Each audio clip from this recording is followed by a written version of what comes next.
Busting multiple day ones in a row of the same event is never fun, especially when you have multiple bullets in on an individual day, back to back. However, I think it's important to show these runs, show how things sometimes go when just things aren't working out. It's important to me to show you guys the realities of poker in general, but especially tournament poker, because I think it's often overglorified. We see on social media all the big wins, all the final tables, the times when people are winning 6 figures, sometimes even 7 figures. It can also be a bit discouraging, I think, when you're inundated with these sorts of results and you yourself are not having these results. Third and final day one of this win. Starting to feel a little repetitive here walking up, but we're gonna try to make it work this time. And I'm feeling good, well rested, good mindset. And the goal today is to not force it too much, because a little bit of forcing it the last couple times. Let's make it happen. Here I am back at day one of the Win $1,100 Milli for my third day one. Missed tons of the action in this vlog because I kind of wanted to keep paying attention, but ended up having lots of battles, and a lot of this got documented on Instagram. It's often easier for me to just kind of show the chip updates there rather than take tons of tiny little videos or images for the vlog specifically. Just whipping out the phone and doing a super short vertical thing is a little easier. However, I have chipped up from starting stack, which is almost the first time I've kind of done that in this event by a significant amount. I'm starting in at the action with you guys at 600, 1200, 1200 blinds, and I actually have 90K in the stack from something like a 25K or 30K starting stack. Middle position opens to 2.5K, the hijack calls, and I'm in the cutoff with pocket fives, and I also make the call. The button calls 2, and the big blind, who's been very active in aggro, goes to 15K. He has about 65K to start the hand, folds around to me, and it's kind of a weird spot because I just sort of think that he is really capable of being pretty wide here, just squeezing. And so with a pocket pair and not expecting him to have something like 6s through 10s all that much, maybe 6s through 9s, but also having a ton of like ace jack and maybe even weaker ace X suited as well, on top of having the really good overpairs, I decided to just jam it in there. He side calls with ace queen offsuit. So even though this is not the hand we would love for him to have, we'd love for him to have like ace 5, this is not a bad scenario for us because there's a ton of dead money in the pot. The board also rolls out jack 9 6 deuce 3, just giving us everything we need here to scoop a big one and bust the maniac. 1K, 1500 blinds now, 160K in the stack, over 100 big blinds. A really great spot to be in at this point of the tournament. I have ace-king offsuit in middle position, and I open to 3.5K. The hijack jams for 35K, and of course we're going to snap off here against this jam of 23, 24 big blinds. He's got pocket queens, and the board rolls out jack 3 deuce, king X. So we get there against the pocket queens. Obviously a glorified flip, but winning 2 flips in a row in back-to-back hands here for the vlog, you love to see it. 190K in the stack now, and the hijack open jams 9.5K. I'm in the big blind with queen 8 of diamonds, and in this position against this stack depth, this is going to be a call off all day. He has king 7 offsuit, which really shows why a hand like this just has to call with dead money in there. The board rolls out queen 7 6 8 deuce, so we pick up another one here, just constantly winning these flips and chipping up. 205K in the stack now here, and we're actually playing with Maria Konnikova, who, by the way, was an absolute breath of fresh air at the table. Super friendly, just willing to chat, and also obviously a budding and strong poker player. She opens in the hijack to 3K, and I'm in the cutoff with ace 4 of spades, and I bump it up to 8K. She starts the hand with about 50K, so I'm sizing down a little bit here, but I maybe don't have to as much as I did. The big blind is all in for 2K total, and Maria makes the call. The flop comes at jack 6-6 with 2 hearts and 1 spade. Maria checks, and I c-bet for 5K here. I need to go small here because we're basically betting into the side pot, which I believe should only have about 12K in it. She makes the fold, and the big blind says, "I hope you have ace king." I say, "No, I do have ace high though, ace 4. And he goes, "No," and shows 8-4 of diamonds. So we've got his 4 covered here. We hold on 2 bricks and get to take a nice medium-sized pot down once again. 215k in the stack now, open early position with ace-king to 4k. Maria calls in the big blind off of about 33k. She's on my immediate right. Flop comes king 10 for rainbow, and she checks. I bet 4k here. There's a lot of straight draws on this board, so I don't really want to let a free card roll off. The turn is the queen of hearts, and she checks with about 25k behind. I think that my sizing on the flop could probably be a little smaller because I set up a kind of awkward spot here on the turn. I decided to just jam here, and she tanks a really long time before folding, but I think I would have preferred to at least have the option to make a smaller bet on a card like this. I think in retrospect, maybe even checking back could be cool.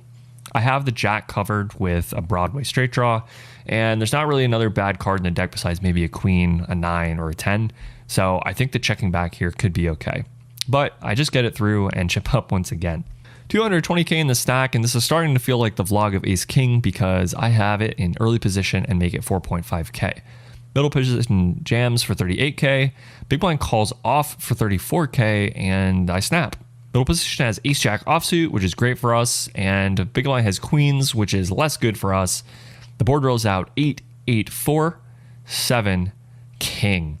So we pick up a really important one here, super lucky river, and again, it feels like we haven't lost a hand on the vlog yet, which is really nice in comparison to the previous couple days. 280k in the stack now, blinds 1500, 2500, 2500. I'm in the small blind with queen 8 of hearts, and the big blind only has 28.5k here, so I just open jam. It's going to be pretty standard in my opinion. He calls with ace 3, and the board rolls out ace 8 deuce. Queen for some drama, but the river is a deuce, pairing the board and giving him aces up to beat my queens up. Unfortunate, but really only the first hand that I've lost that's been significant. 260k still in the stack here, and at the same blind level, we're at 100 bigs here. Pocket aces in early position, as if it couldn't get any better, I open it to 5.5k. The big blind, who's pretty short with 20k in the stack, makes the call. The flop comes ace 9 5, so it's just getting a little bit too easy here. He checks. I do decide to bet just because he's so short. I can just bet tiny and really bet my whole range here.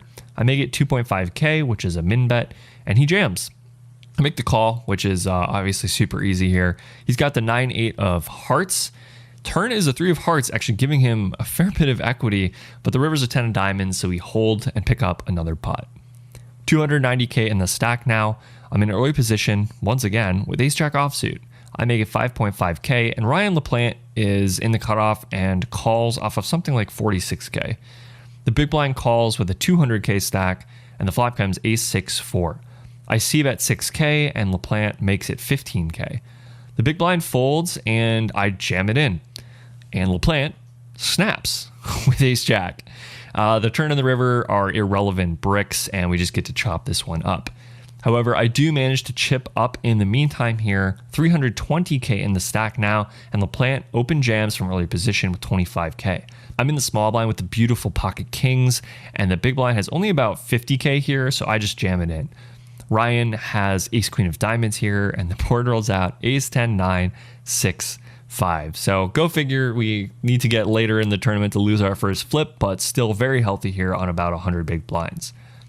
300k in the stack now at 233, and early position opens to 17k. He's done this in the past and has not had to show down, and I looked down at ace queen offsuit in the hijack. It's a pretty uncomfortable sort of spot. He has something like, maybe 70, 80k, and everybody else also has something like 80k or less behind, so I just jam it in. It's not a super comfortable spot, but this hand's a little too good to not get it in. He absolutely agonizes when it folds around to him, but he finally calls off with pocket jacks. The board looks good for us to start. It's queen 10 8 with 2 spades. However, the turn is a jack and the river's a brick, so we have to ship him this flip as well. 240k in the stack now at the same blind level. The small blind limps in. I'm in the big blind with ace jack, which again is starting to feel like another hand of the vlog. I make it 10k, and the small blind calls. The flop comes king 10 9, and he checks. Actually, I think this is a pretty good candidate to just check back on this board, but in game I decided to go for 8k. Turn is the king of clubs. He checks, and I check it back. The river is the 6 of spades, and he leads for 32k. This spot is pretty uncomfortable. I unblock every flush draw, I block straight draws, and I don't think he would really do this with ace high anyway, so it's kind of irrelevant to block that hand. I don't love this spot, but I think that some players will do this with pretty much any missed hand in their range, so I do decide to make the call, but he unfortunately has king 5 of diamonds. I do think in retrospect in most live lineups that you can find a fold here and not really be giving anything up with ace high. I think our calls can come more from hands like jack 10 that are just a little bit higher up in range and still block some of the really strong holdings like boats and straights. 165k in the stack now, and I'm under the gun with queen 9 of spades and I bump it up to 6k. Ryan LaPlante flats in the cutoff and the big blind calls. The flop comes jack 10 for rainbow. Big blind checks. I decide to check here, likely planning to check raise, and Ryan bets 11k. However, when it folds to me, I change my mind a little bit and decide to just call. I'm not really sure what I was thinking here. I think I just got a little bit kind of, wrapped up in the fact that I've lost a lot of the previous hands and got a little bit risk averse. Happens to the best of us, and it's certainly going to happen to me too. I make the call, and the turn is the king of clubs, just bringing us basically the second nuts immediately. I decided to lead for 23k, which in retrospect is not actually going to be that good of a line here. I decided to look at this spot later, especially because Ryan gave me some shit about how I played it. But I decided to lead for 23k here, and he just makes the call. The river is the 6 of clubs, and I lead for 64k. Ryan tanks forever and calls himself a nit before just calling and showing pocket kings. So I think I did kind of get owned here. I shouldn't really be leading on this card all that often. Maybe if I'm feeling like it later, I will show the output of this on GTOx, which, by the way, is a pseudo solver tool that I like to use now. It's running all the solves for you. So when you input a hand, you actually don't have to wait for hours because they're using their own computing power. And it's a monthly subscription that's highly reasonable. I would strongly recommend it, and I'll drop my affiliate code link in the description down below, which does give me a small kickback on your subscription. However, like I said, I find the price super reasonable, and it's the primary tool that I'm using now to run spots after the fact if I don't feel like I know exactly what optimal play would sort of look like. 240k or so in the stack now. I believe we are in another blind versus blind scenario, but my notes here are very sparse. I have ace jack offsuit here, and I believe I'm in the big blind and just call a raise pre. Check on the flop. He bets the turn and I make the call, and on the river he bets again, and I was just kind of struggling to put him on a hand, but again, I'm just kind of looking for these spots to hero where people just don't actually have enough weak hands available to them. I'm not sure what all the sizings were and whatnot, but I ended up calling, and he just has top set. So kind of lucky that I didn't decide to 3-bet pre, I guess, because I think the action probably would have gone like he raises, I 3-bet, he calls, and then I just probably like triple off on this board a lot. But even so, I lost a lot more than I should have as played. 2K, 4K, 4K blinds now, and 140K in the stack. Definitely becoming the agent of my own demise here so far. Chipping down and chipping down. There's a nitty guy who opens to 12k in middle position. The hijack calls, and I feel like I look pretty steamed from the previous hand. So looking down at pocket queens, I just jam rather than doing anything fancy. And we get snapped by aces. So yeah, the board runs out just totally clean, and I end up down to 40k. Moved to a new table and on a super small stack at this point. I end up losing a couple small pots as well. 30k in the stack, and the cutoff open jams 25k. I am in the big blind and snap with ace 10. He's got king 9 offsuit, and the board rolls out queen 8, 6, 7, 5. So he makes the straight on the river, and we're down to literally 5k. The same guy jams in the hijack, and I have queen 9 offsuit on the button with literally like 1.25 big blinds. So it's a very easy call here. The board rolls out king, queen, 4, king, queen. And I don't remember what he had. It might have been a pocket pair or ace high or something, but we end up winning this hand. And actually, with the positions involved, I basically quadruple up here to 20k. Now it's my turn to be in the hijack, this time with jack 10 of clubs. And I find a very easy open jam with 5 big blinds. The cutoff snap calls, and he has pocket 10s.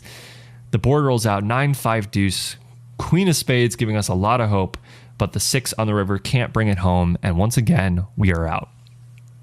These kinds of sessions and tournaments are always a little disappointing for me because it was like I finally got some run good going, and then I kind of just let it fall apart, not really playing my best poker. It's going to happen though. We can't really get too worked up about not playing our best because we can't play our best all the time. It's important to strive toward that ideal, but I also shouldn't get too upset with myself in the moment because that's really just going to hinder me from playing better in the future as well. I hope you guys enjoyed this video and this series of videos. I'm actually not sure how many videos this will be split into, but thanks for watching, and I'll see you in another one very soon. This has been Matt Vaughan. Please just triple.